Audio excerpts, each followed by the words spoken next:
On New Year's Eve 2025, tragedy struck in Bourbon Street in New Orleans. A man named used a pickup truck to into a crowd of people celebrating New Year's Eve, causing what seems like over 40 casualties of varying degrees. Moments later, he exited the vehicle armed and wearing body armor before he was neutralized by police. Flag was found on the truck along with improvised explosive devices. This was most likely a calculated act of terror, but why do terrorists keep using vehicles as weapons? Quick note before we get started, this video will probably get demonetized, so head on over to ryanmcbeth.substack.com to see the full video along with some additional footage. I am making it free, but if you toss me $5, I can sure use it because this is how I make my living. So today we're going to explore what happened, why vehicle attacks are becoming common, and how they fit into a broader history of modern terrorism.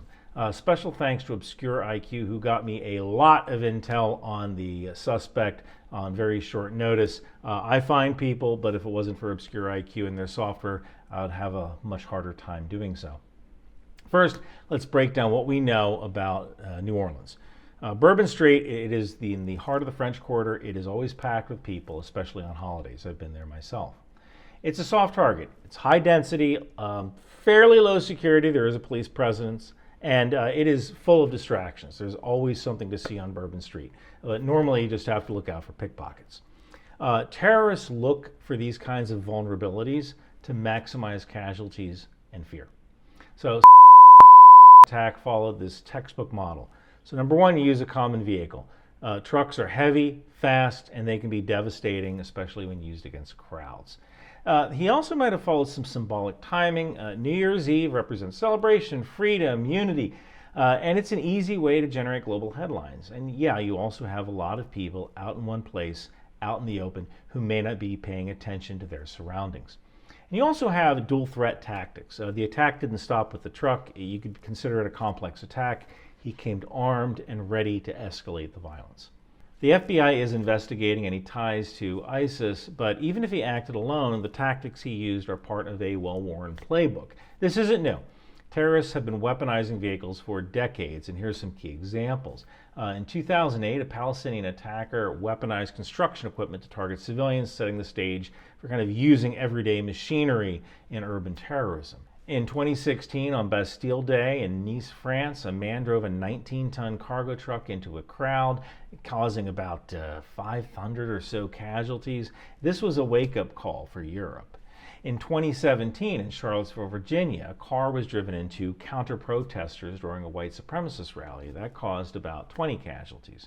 In 2018, a man motivated by incel ideology caused 26 casualties with a rented van. This was in Toronto, Canada.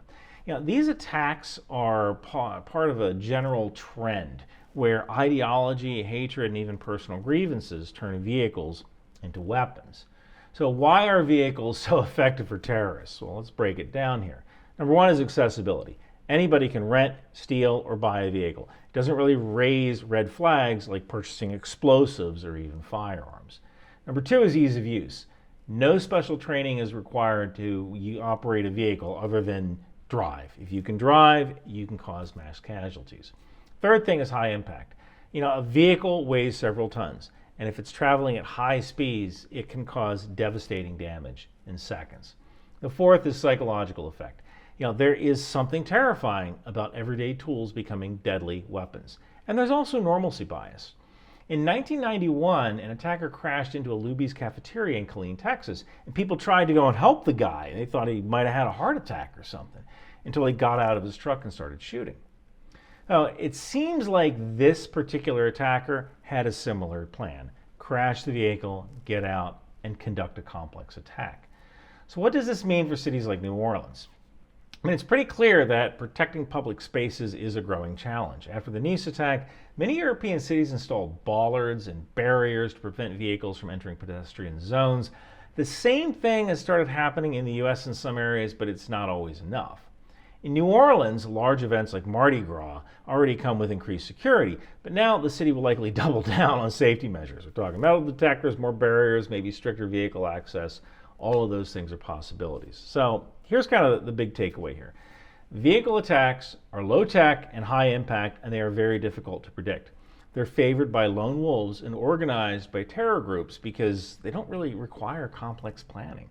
And this makes them one of the hardest threats to combat. If you're not really leaving a trail of what you're doing, it's really hard to find you before you do that thing. As for the victims in New Orleans, I mean, their loss is immeasurable, right? But understanding these attacks helps us prepare, adapt, and maybe even prevent future tragedies. What's interesting is that the disinformation side of the house kind of started popping off, especially with this racist grifter, a woman named Chaya Radchik, who runs Libs of TikTok.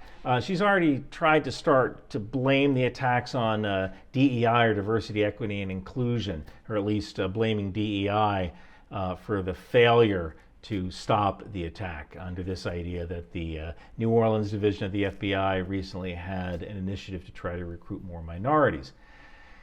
I mean, one of the advantages of being an American is that we're very diverse. If I need an FBI agent to infiltrate a Japanese Yakuza gang, I probably have a second-generation Japanese FBI agent working for me. So we need that level of diversity because it gives us capabilities that other countries just don't have.